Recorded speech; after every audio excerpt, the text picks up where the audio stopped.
kwenye maisha yako? Moja kati ya kitu ambacho mimi nakijutia kwenye maisha yangu ni kusoma sana.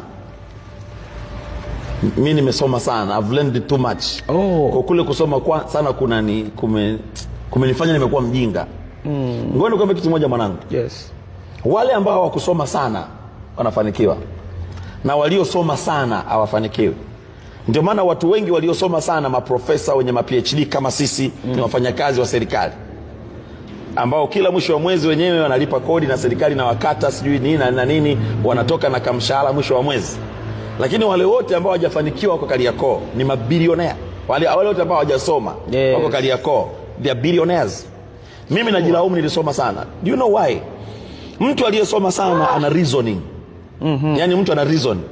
Mimi nifanye, itakuwaje? Nitafanyaje hichi kitu? Mimi na degree, mimi nimesoma, nimefanya hivi. Kwa hiyo kusoma sana ni ujinga. Wanisamee wale ambao ni wasomi sana, lakini kusoma sana kumewakwamisha watu wengi kwa sababu watu wana reason. Mafanikio hayataki reason, yanataka matukio.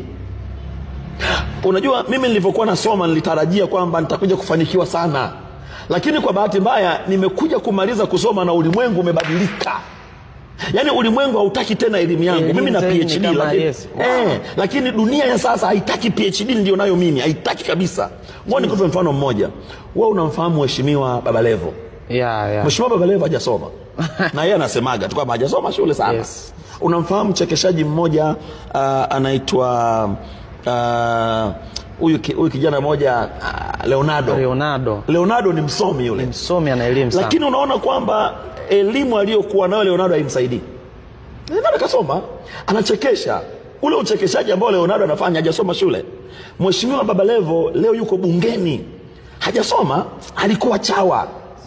You understand? Yeah. Lakini nini kimemfanya Baba Levo amefanikiwa? Ni matukio. Nini kinamfanya Leonardo anafanikiwa? Ni matukio. Angalia comedy wengi hapa nchini wanafanikiwa. Ni nini? Ni matukio. Matukio hayahitaji elimu yako. Mafanikio mengi yamefichwa kwenye matukio.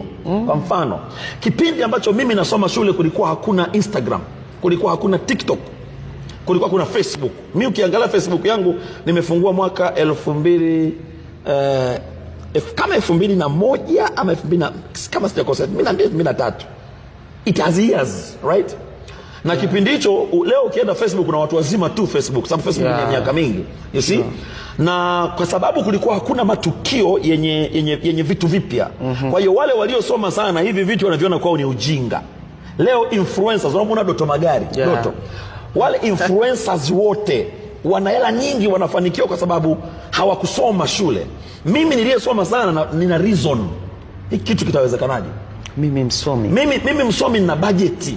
Kwamba hichi kitu siwezi kufanya, unajua bajeti yake ni kubwa. Hichi kitu mimi siwezi kufanya, unajua kiwezi kwa hivi. Kwa hiyo reasoning imenisababisha na feli. Kwa hiyo nimestaarabika. Elimu imenifanya nimekuwa mstaarabu, ila nimekuwa mjinga.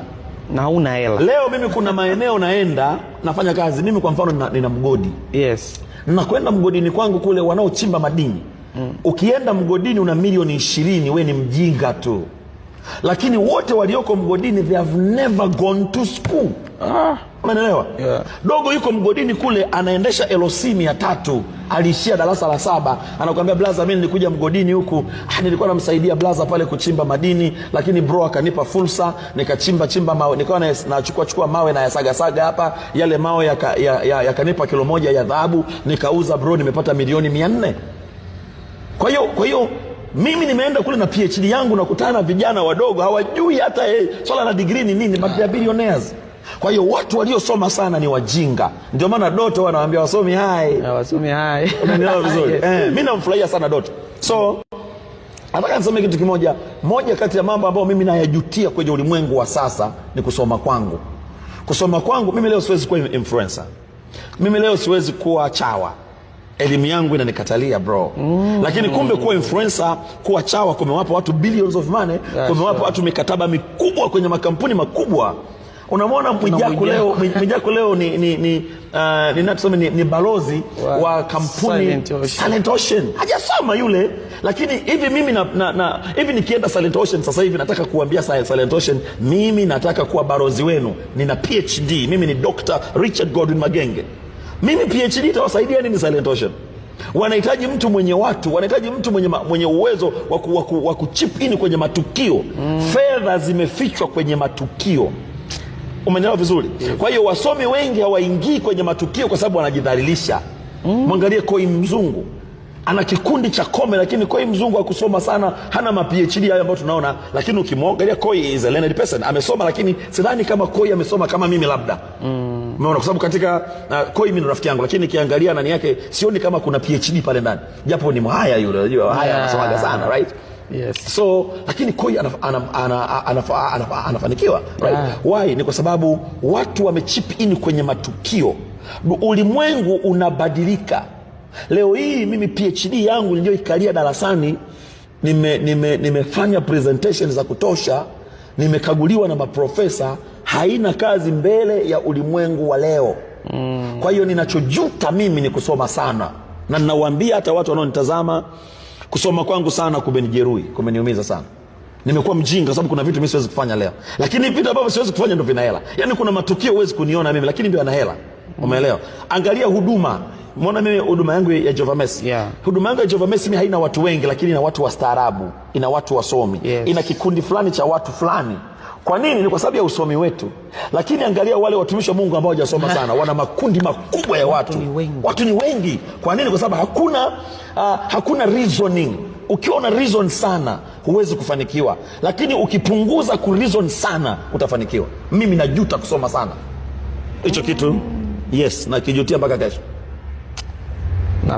Napata kitu. Umesema elimu ni ujinga. Maana yake mtu anayesoma sana, maana yake anasoma ili afahamu kitu. Kwa hiyo yeyote anayetaka kufahamu kitu, maana yake ana ujinga fulani. Sasa unajua hata ukisoma sana, kwa mfano ulimwengu unabadilika. Leo ulimwengu umeegemea kwenye teknolojia na soka. Unaelewa? Ulimwengu umeegemea kwenye vitu viwili, teknolojia na soka. Leo wazazi wengi sana wanawapeleka watoto wao kwenye akademi za mpira. Hawataka kabisa wasome shule, na watoto wanatoboa. Hebu fikiria mzazi anayemuona labda anamwangalia huyu Lamine Yamal.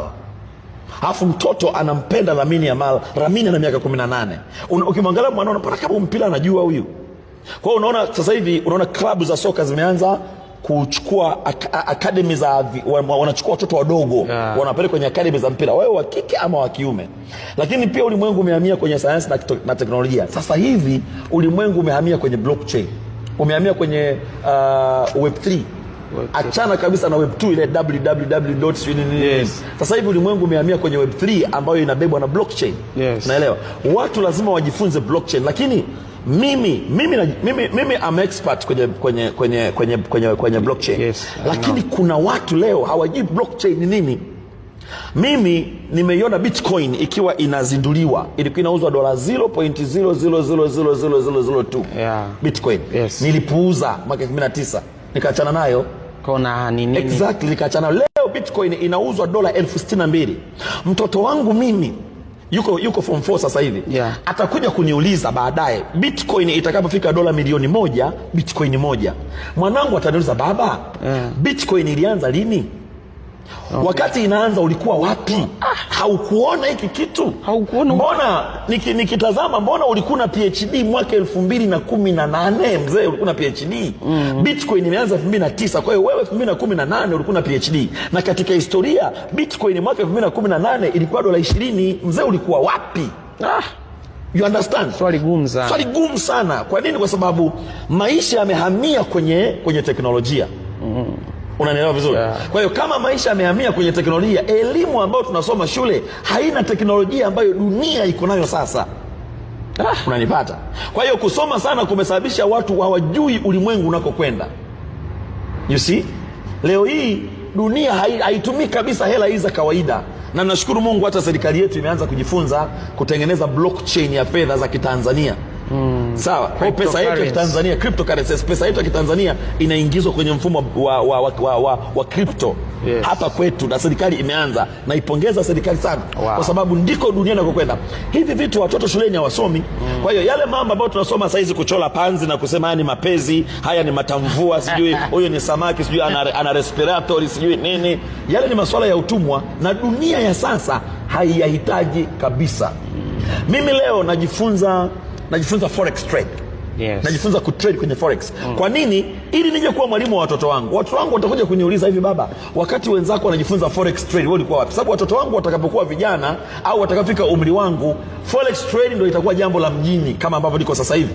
Kwa hiyo wanangu lazima waje wakute baba yao na hiyo knowledge. Yeah. Kwa mimi imenilazimisha kuachana na PhD yangu, kuachana na first degree, kuachana na second degree, kuachana na form 6 yangu. Mimi nimekaa darasani najifunza forex trade, najifunza cryptocurrency kwa watu ambao hawakuwahi kufika, hata hawana hata degree moja ya darasa ambalo nimesoma mimi, ili nije kuwa expert wa watoto wangu baadaye. Ili watoto wangu baadaye, kwa mfano umeona hapa Dodoma leo imekuwa mji.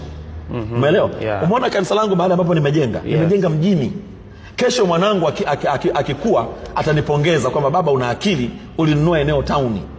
You see? Yeah. Lakini watoto wangu wanakuja kesho wanakuta baba yao sina kiwanja mjini, wakati marafiki zao baba zao wana viwanja mjini. Maana mzee ulikuwa wapi miaka hiyo? Mbona ulikuwa na PhD? Mbona mzee msomi? Afu tukiangalia mzee maisha yako kipindi hicho unaonekana ulikuwa na hela. Yes. You understand? Lakini mbona ukumiliki ardhi mjini hapa?